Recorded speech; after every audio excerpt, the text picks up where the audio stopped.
What is good, YouTube? Did you already get your PSVR 2 and are feeling the new real? New devices are great, but what about the games left on the table when your new, shiny hardware isn't backwards compatible? You might be asking yourself if it's still worth having or even getting the first PSVR just to play a handful of exclusives. And wow, what a great question that is. And as luck would have it, that's exactly what we're gonna find out today by taking a look at what is probably the most well-known PSVR exclusive and considered a must-play by almost every VR player I've talked to, Astro Bot Rescue Mission. Welcome to the Backlog project, where we play through a gigantic backlog of games and you get to choose which one will be covered next. Just head down to the description of the video to take part in our weekly poll and pick your favorite. VR games are a very different experience from traditional games, so while 3D platformers are usually light on story, Astro Bot is a lore-filled masterpiece of unconventional storytelling.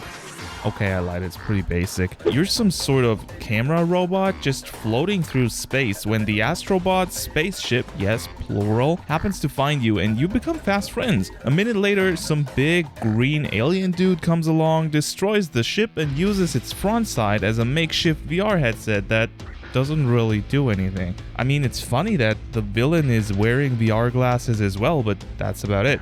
Your goal now is to rescue the Astrobots that got scattered across the galaxy, as well as find the pieces of their ship to repair it. A single bot managed to hold on to the ship, which is our main character, Astro Bot. Apart from wearing a cape, he doesn't seem to have any special abilities or distinguishing traits from his brethren, but his simple design and lovable interactions, sounds, and animations make him the perfect mascot and very easily recognizable. Graphics on the PSVR are a little hard to judge, since it's less about the visual fidelity of the game, but the way it manages to immerse you into its game world. On the surface, Astro Bot looks like a simple but pretty cartoon-style game. Nothing is hyper-realistic, and the PS4 was certainly able to create better graphics, but everything is colorful, creative, and just plain fun. The game fully utilizes the strengths of VR. You want to be in this world with its different biomes, settings, and characters, and amazing lighting effects make you forget you're even in a virtual world at all. Something that plays well towards this feeling is that you aren't a human in this game. Your robot, which basically acts as a glorified camera, can be seen during many parts of the game through reflections in mirrors, water, or even other robot's camera feeds, and creates a feeling of unity between you and the game world.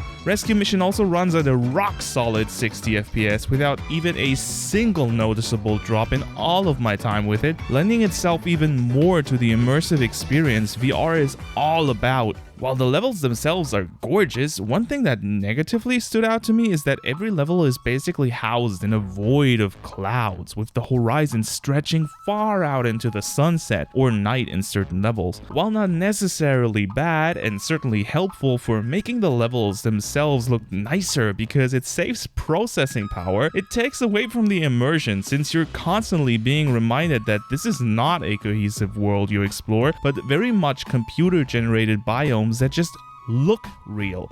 Now, this is obviously nitpicking of the highest order, since the game never hides that. In fact, with the loading screens basically being you floating in the perpetual void while the game is drawing out a grid of the levels before loading the textures, the developers are very open about what this world is. I just wish there were a few more cool sights to take in apart from the immediate surroundings. Kenneth C.M. Young somehow managed to make one of the most creative soundtracks I've ever heard in a game. Using a combination of upbeat synth tracks and your typical bass, drums, and guitars isn't really anything new, but when you also include tons of robot voices and turntable techniques like scratches and rewinds, it becomes something unique and immediately special to everyone who hears it. The fact that every track is also masterfully composed and will stick with you for months after playing the game only elevates this OST even further to make it one of the catchiest, most unique, and just plain best game soundtracks of all time. You will find yourself dancing back and forth to the music while running through the varied set pieces, which can make for a pretty exhausting gaming experience. Okay, maybe that's just me, but it's still true. With VR being very focused on being an immersive experience, a great soundstage is very important to not make you feel out of place in the game world, and Astro Bot goes the extra mile to make sure that never happens. Between animal sounds, plants rustling in the wind, and the scattered Astro Bot's playful screams, the world feels alive and realistic. When I dove down into an underwater section for the first time, I even instinctively held my breath because the sound made me feel like I really just dove into the sea. Astro Bot Rescue Mission is at its core a simple 3D platformer with you controlling Astro through a linear level until you hit the goalpost at the end and go on to the next one. What makes this game so special is how they implemented VR into the experience. Peeking around corners, dodging obstacles, and even using your head to hit enemies or destroy the environment are only possible in VR and give this title unmistakable identity. Although just because the game itself isn't groundbreaking without the VR aspect, that doesn't mean it's not also a high-quality jump and run. While some levels share similar looks, every stage in the game is unique to a fault, with each of them having their own mechanics to play around with, making each of them distinguishable. And all of them are equally great. You'll go from just running and jumping through some basic levels to riding on rails a la Donkey Kong Country, exploring caves that regularly get drowned in water, or climb an ever-growing beanstalk up into the clouds and watch a beautiful sunrise. Seems like a tight platformer with creative level design wasn't enough for Sony's Japan studio, so they also opted to give the player cool gadgets in almost every other stage to spice up the gameplay even more. You might have seen it in the footage so far, but your DualShock 4 controller is fully integrated into the game by the VR's camera, scanning the glowing back of your gamepad. This is not only a fun gimmick and Astro's interim home, but also what these gadgets will attach to and be used with. The hookshot gadget, for example, is shot by flicking your finger across the DualShock's touchpad and can be retracted by doing the same motion backwards. Your goal is to align the shot with different kinds of hookable surfaces to pull stones out of walls, make structures collapse, or give Astro something to walk on and cross gaps in the stages. While rope walking, you can even use the rope's momentum by swinging the controller upwards to give Astro a boost to reach high up platforms. There are 5 gadgets in the game, each with their own unique gameplay mechanics that give the levels they are used in even more variety, and it's always cool to find a chest and wonder which gadget you will get for the upcoming level. There are 20 levels in Astro Bot spread across 5 worlds, and each of said worlds houses a boss at the end. None of these bosses are particularly difficult, but oh boy are they fun. Not only is each boss fought in a completely different way and requires the use and mastery of a specific gadget, but they are also staged in the most over-the-top manner imaginable. Ever wanted to feel what it's like to stand face to face with a giant gorilla on top of a skyscraper or fight a monster shark out on the open sea? I hope you don't have any phobias, because this game will trigger almost every common one out there. I'm joking, of course. The game never takes itself seriously, so you don't really run the risk of being scared. The climax of the game is the ultimate fight against the evil green something, and will test all of your skills by throwing not only pretty tight platforming your way, but also asking you to use basically all your gadgets back to back, a fitting end to a superlative work of creativity and imagination.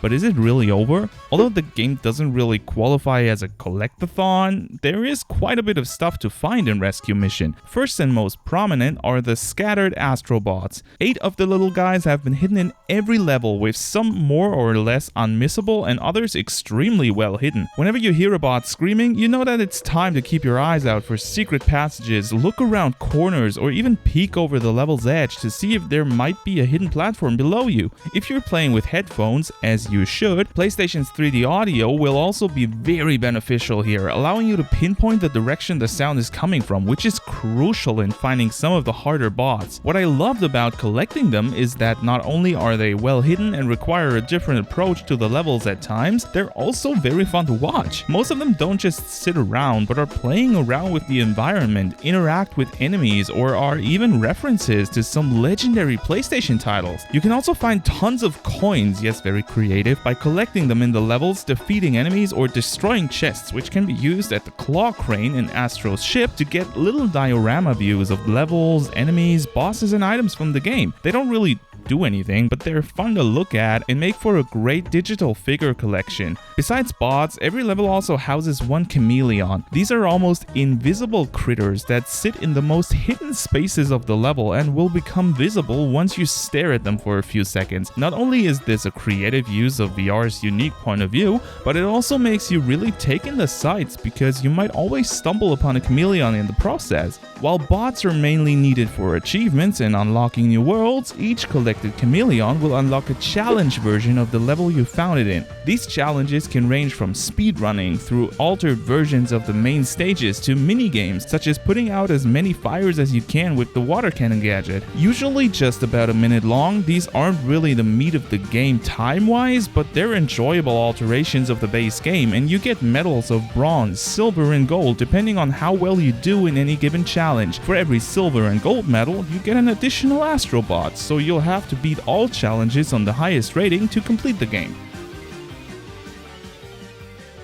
Astro Bot Rescue Mission proves that VR games don't have to be lesser, more gimmicky products than traditional gaming experiences. It stands toe-to-toe with other great 3D platformers while offering unique features you can only experience in VR. On top of that, a beautiful, inviting game world, at least to my knowledge, never-before-done approach to game music, and charm that rivals even the best of Nintendo games will make you want to keep playing this title even after you've finished up everything it offers you. If you own a PSVR 1 and somehow never play this game, do yourself a favor and get it. This is a must-play for every person who even remotely enjoys video games. It's just a real shame that it's stuck on a system nobody will buy anymore. If they ever remade it or put an updated version on PSVR 2, I would pay full price for it again. And I'm cheap, so that says a lot. After completing Astro Bot Rescue Mission, we had 5 hours and 54 minutes of total playtime. 52 levels completed, including bosses and challenges, 213 bots rescued, 107 crane game toys collected, one big happy smile on my face the entire time.